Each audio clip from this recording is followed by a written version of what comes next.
मित्रों, भारतीय जनता पार्टी की एक परंपरा है, जब भी लोकसभा चुनाव होते हैं तो उस चुनाव के चुनावी वर्ष में भारतीय जनता पार्टी अपने प्राइम मिनिस्ट्रियल कैंडिडेट की घोषणा करती रही है। इस वर्ष भी 2013 अथवा 2014 में लोकसभा के चुनाव निश्चित रूप से होंगे। इसलिए आज मैंने भारतीय जनता पार्टी के पार्लियामेंट्री बोर्ड की बैठक बुलाई थी, इसी विषय पर विचार करने के लिए कि किसे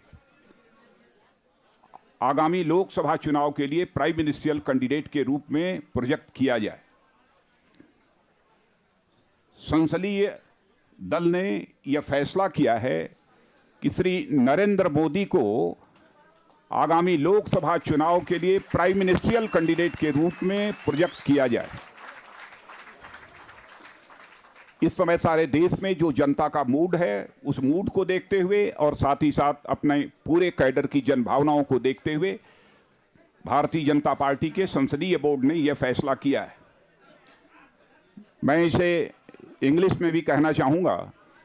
the BJP is having a tradition to announce prime ministerial candidate before Lok Sabha election.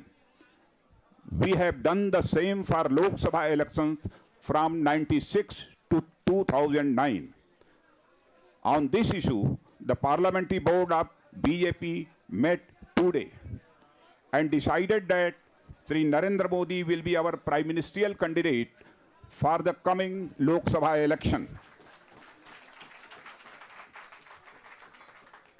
पूरे संसदीय बोर्ड की तरफ से मैं श्री नरेंद्र भाई को हार्दिक बधाई देता हूं, उनको अपनी शुभकामनाएं देता हूं और हम लोग पूरी तरह से आश्वस्त हैं कि जनता का समर्थन भारतीय जनता पार्टी को आगामी लोकसभा चुनाव में प्राप्त होगा और अगली सरकार भारतीय जनता पार्टी की इस देश में बनेगी।